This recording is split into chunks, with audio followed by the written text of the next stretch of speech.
Bonsoir à vous tous. Je suis le pasteur Michel Boucher de l'église La Maison sur le Roc à Saint-Lin-Laurentide. Pour ceux qui me connaissent, je suis familier, mais alors pour ceux qui me connaissent moins, je me présente. J'aimerais vous faire des salutations fraternelles et vous dire que ce soir, c'est pas une grosse enseignement, c'est quelque chose juste à la surface que je vais apporter. Mais je veux apporter quelque chose par rapport à la Bible, par rapport au livre lui-même. Il y a beaucoup de gens qui posent des questions, qui veulent savoir d'où ça vient, celui-là, ça a été écrit par les hommes, ça a été tout ça. Puis il y en a qui chercheraient à vouloir enseigner que c'est pas un bon livre, ou c'est un livre qui est écrit par les hommes, puis c'était inventé. C'est pas un livre inventé parce que la parole de Dieu dit elle-même dans 1 Timothée que toute parole est inspirée de Dieu. Toute l'écriture est inspirée de Dieu. Elle est bonne pour convaincre, corriger et enseigner droit l'homme de Dieu en justice. Alors, on sait que c'est un livre qui a été écrit par Dieu, nous, pour ceux qui y croient. J'aimerais parler de la Bible, le livre. C'est certain que c'est un livre qui est complexe. C'est un livre c'est un gros livre, avec plusieurs pages et plusieurs chapitres qui contient, ce sont les 6 chapitres. Ce sont des livres différents les uns des autres, avec chacun leurs caractéristiques et, je vous dirais, leur enseignement particulier.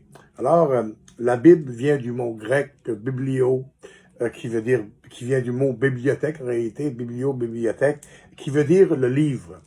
Ça veut dire le livre, c'est pas bizarre, mais c'est quand même je vous dirais, une théorie et une théologie de penser que le livre, il s'appelle comme ça.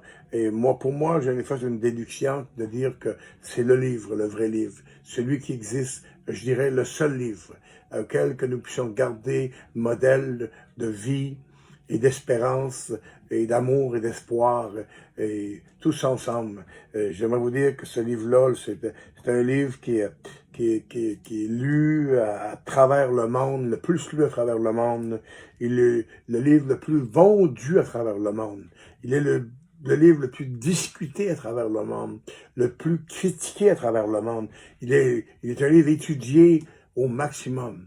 Il y a des gens qui vont sortir des choses bonnes de la Bible et d'autres vont faire des doctrines qui sont fausses, des choses qui ne sont pas des choses de Dieu pour moi. Alors, c'est des choses que je n'embarque pas dedans. Je garde en moi-même ce que j'ai reçu dès le commencement. Lorsque j'étais approché puis qu'ils m'ont présenté ce livre-là, j'ai reçu des inspirations, des choses qui m'ont... Aujourd'hui, que je garde depuis quelques années, 31 ans même. Et je vous dis que c'est un livre il y a quand même 1500 années qui séparent la Genèse de l'Apocalypse. Il y a eu 1500 ans d'histoire qui se fait de la Genèse à l'Apocalypse avant qu'il ait écrit le premier et le dernier livre.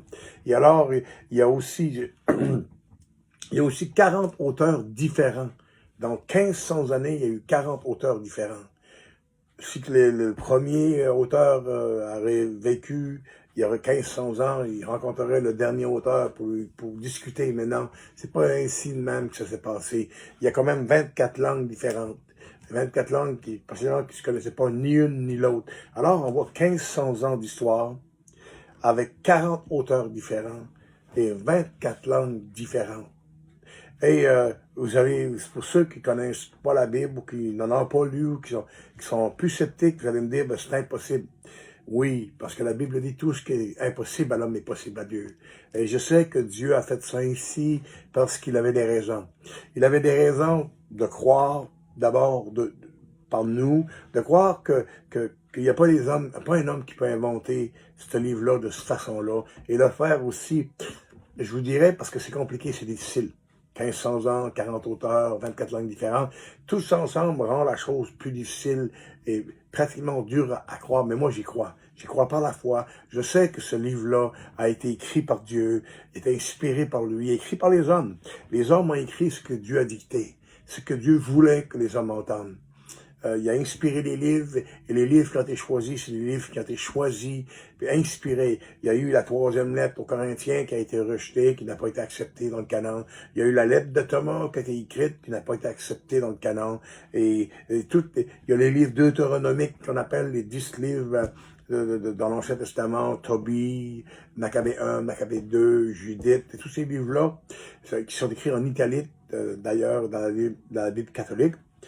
C'est la même Bible que ceci de toute façon, mais il y a les 10 livres qui n'ont pas été considérés comme inspirés parce que c'est les 400 années qui s'est passé entre, je vous dirais, Malachie et Saint Jean-Baptiste, les deux derniers prophètes de l'Ancien Testament. Alors, Jean-Baptiste est un prophète de l'Ancien parce qu'il est né avant Jésus. Alors, il y a 400 années qui se passent là, que Dieu ne parle pas à personne, il n'y a aucun miracle, il n'y a rien qui se fait sur la terre. Et c'est pour ça qu'on appelle ces 400 années-là, 400 années d'attente. Et que les livres qui sont écrits dans ces 400-là, que je vous disais tantôt, les livres deutéronomiques, sont les livres qui poursuivent l'histoire d'Israël. C'est bien, ok, on peut voir l'histoire d'Israël continue malgré tout ça. Mais les livres qui sont écrits, les 66 livres, sont ceux qui ont été inspirés, qui ont eu les conciles de toutes les églises œcuméniques. Ensemble, ils ont pu être capables de voir lequel qui était inspiré et lequel qui n'était pas. Alors, on voit qu'ici, toutes ces choses-là, il y a d'autres livres, il y a d'autres choses qu'on est confirmées. Hein. En 1950, ils ont découvert, ils ont trouvé à peu près 5000 manuscrits dans la mer morte, la mer salée qu'on appelle. Et dans les grottes qu'il y avait là, ils ont trouvé des manuscrits qui étaient cachés. Et on sait que les eaux à la surface de la Terre contiennent habituellement, les eaux contiennent de 2 à 3% de sel, ok? Exceptionnellement l'Atlantique, 7-8% de sel. Et la mer salée, elle contient 26 à 28% de sel. Alors, il y a une grosse différence. Et ils disent que même un œuf peut flotter sur la mer morte, à force qu'une quantité de sel incroyable. Alors, je comprends maintenant pour quelle raison qu'ils ont trouvé les manuscrits dans la mer morte et qui ont été conservés. Parce que le sel est un des plus grands conservateurs, pour même de la nourriture, dans le poisson et dans les choses que tu veux garder. Le sel est un très, très grand conservateur. Et c'est possiblement à cause de ça, à cause de le salé qui dégage, parce qu'il y a quand même un fiume qui se dégage, une odeur qui se dégage du sel, que ça a gardé, je dirais, les manuscrits là où ils étaient cachés dans la mer morte. Au 13e siècle, alors, ils ont essayé de détruire les manuscrits qui n'ont pas réussi. Une parenthèse que je veux faire, les manuscrits qu'ils ont trouvés dans la mer morte, c'est les manuscrits de la traduction à la Qumran. Nous, les chrétiens, les églises évangéliques ou les églises protestantes évangéliques, habituellement, on va utiliser la traduction Vulgate, ok, la Vulgate, elle est un peu dérivée en partie de la Qumran, mais ce sont les Juifs qui vont utiliser la Qumran parce que eux, c'est leurs écrits à eux, c'est eux il y a certains, je vous dirais, groupes de Juifs qui vont considérer seulement la Qumran, et nous on considère la Vulgate, très bonne traduction d'ailleurs pour nous les chrétiens. Les autres manuscrits qui sont détruits sont je vous dirais, les traductions vulgates. Alors, ce qu'ils savaient pas, ceux qui ont voulu détruire tous les manuscrits, ce qu'ils savaient pas, ils ont fini par majoritairement tout détruire, mais la Bible était imprimée déjà lorsqu'ils ont détruit. Ils ont voulu détruire tous les manuscrits, oui, mais ils ont fait une erreur parce que Dieu a passé avant eux. Et ils ont tout imprimé la parole de Dieu. La première Bible a été écrite ou imprimée, je vous dirais, en 1430, environ sous le règne ou dans l'époque de Martin Luther. Ils vont imprimer la première Bible à vie, là, en 1430 environ. Et après ça, ils vont détruire, comme je vous disais, au 13e siècle, qui va jusqu'à 1400. Là. Ils vont essayer de détruire, mais non. Ils n'ont pas réussi. La première Bible est imprimée et alors ils défendent ce qu'ils veulent, ils feront ce qu'ils veulent par la suite. Là. Mais il reste quand même quelques manuscrits, quelques scripts ou versets dans un musée aux États-Unis qui est l'Évangile de Jean. Ils ont gardé quelques manuscrits qui ont réussi à sauver. Ils ont gardé, mais ils sont sous clé, ramassés dans un gros musée aux États-Unis. Ce livre dont nous parlons contient la vraie parole de Dieu Mais il contient encore plus que cela. Il contient la vie sur terre et aussi l'éternité qui s'en vient. Ce livre nous parle de la vie courante, la vie d'espérance, la vie de sainteté ou la vie auquel on devrait, je dirais, pour élever nos enfants, élever nos familles, vivre en couple. Et ce livre-là nous enseigne toutes ces choses-là. Et de marcher avec une droiture, respecter ton prochain, aimer ton Dieu. Et ce livre-là va nous parler aussi de toute l'éternité qui s'en vient. Qu'est-ce qui va arriver? Comment ça va se passer? Comment nous, ceux qui sont sauvés en Jésus-Christ, comment qu'on va faire la fête avec Jésus un jour dans le royaume des cieux. Il est un livre, je vous dirais, formidable. Il est vraiment un livre qui est formidable. Il est un livre aussi à la fois qu'on peut tout trouver ou faire des recherches pour notre plaisir personnel, pour notre âme, pour nourrir ce qu'il y a à l'intérieur de nous. On peut se servir de ce livre-là. Il y en a qui se servent de livre pour la science.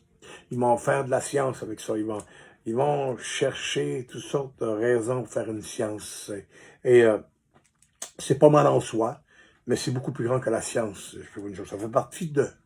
On peut se servir de ces livres pour faire l'histoire aussi. Hein? Il y a des gens qui vont prendre la Bible, ils vont faire une histoire séculière avec la Bible. Ils vont raconter l'histoire comme c'est ils vont raconter la Bible comme c'est une histoire, c'est juste ici, c'est beau, ça fait très du sens. Il y a aussi, on peut se servir de celui-là pour l'archéologie. On peut faire de l'archéologie avec lui. Ils ont trouvé des fossiles, ils ont trouvé ils ont trouvé la bague de César avec son effigie dessus. Ils ont trouvé, sous le mont du Calvaire, ils ont trouvé le tabernacle mobile qu'on appelle la tabernacle mobile. Okay? Et ils ont trouvé aussi une fiole d'huile, qui était l'huile de l'Ancien Testament, auquel que Dieu avait dit de ne jamais recopier cette huile parce que c'est une huile sainte. Et avec cette huile-là, on sait que vient le parfum la myrrhe, qui est un des ingrédients principaux dans l'huile. Et ils ont trouvé cette petite fiole-là pour oindre Jésus à la fin des temps. Jésus, la Bible dit qu'il va revenir sur la terre, il va venir chercher son Église précieuse et glorieuse, et ils vont le oindre dans le temple de Jérusalem lorsqu'ils vont construire le temple de Jérusalem. La Bible nous enseigne aussi que le temple de Jérusalem doit exister quand Jésus va revenir. Ils vont venir le oindre avec cette petite bouteille d'huile-là, et c'est là que ça convient. Mais ce livre-là est éternel. Dieu a toujours existé, le livre a toujours existé. La vie est éternelle, hein? La vie va continuer après, puis il n'y aura pas de fin. Et le livre aussi n'aura pas de fin, parce que dans tout ce livre-là, nous voyons le processus de tout le système planétaire, de tout comment ça va se passer, et la vie après en Jésus-Christ, il y a des temps merveilleux qui vont se passer, mais ce livre-là nous explique tout ceci, et c'est de cette façon-là que nous sommes être capables de réaliser et se fier sur ce livre-là, et croire que le livre qui est ici est un livre inspiré de Dieu, écrit par les hommes, mais inspiré de Dieu. Et quand on parle que l'inspiration de Dieu vient et que les hommes peuvent se permettre d'écrire l'inspiration de Dieu, comme les 10 commandements dans le temps de Moïse sur la montagne, lorsque Dieu a écrit lui-même les 10 commandements avec son doigt, je crois que Dieu a conduit le doigt de l'homme pour écrire tout ce qui est ici, pour que nous puissions être capables de saisir, puis de bien vivre, puis de comprendre que la Bible est un livre saint. Il y a des gens de le passé qui disaient, certains individus qui disaient de ne pas lire la Bible parce qu'on pouvait devenir fou, c'était pas fait pour nous, on comprendrait pas.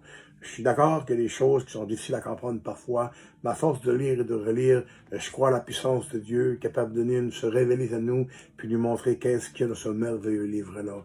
Et ce livre-là n'est pas pour qu'on devienne fou, mais ce livre-là est fait pour qu'on devienne plus intelligent et que nous soyons en relation avec Dieu et que nous comprenions notre Dieu. J'aimerais ça terminer puis vous dire merci de bien vouloir écouter et puis entendre ce que j'avais à dire, ce petit clip aujourd'hui. Alors, je vais faire une prière avec vous avant de terminer, puis demander à Dieu d'envoyer sa bénédiction, puis de bénir chacun de nous. Et Seigneur, je viens devant toi au nom de Jésus. Je te remercie à l'avance parce que tu es un Dieu de promesses, un Dieu digne de gloire, digne d'espérance. Et Seigneur, Je te prie pour tous ceux qui sont malades dans leur corps, que tu puisses les guérir. Tous ceux, Seigneur, qui sont malades dans leurs âmes, que tu puisses aussi les guérir, Seigneur. Comme le roi David avait dit un jour, Seigneur, guéris mon âme parce que mon âme est malade. Et Seigneur, je crois que tu puisses, au-delà de tout ça, faire des choses merveilleuses. Entendre le cri des gens, Seigneur. Entendre celui qui crie après toi. Parce que la Bible nous dit, la parole nous dit, celui qui crie, celui qui frappe, que tu vas ouvrir, celui qui, Seigneur, que tu vas entendre celui qui parle. Éternel notre Dieu, on te bénit parce que tu es un Dieu qui est vrai, un Dieu d'ordre et un Dieu merveilleux, le roi des rois, le Seigneur des seigneurs. Merci et amen et bonne fête soirée à vous tous. Merci.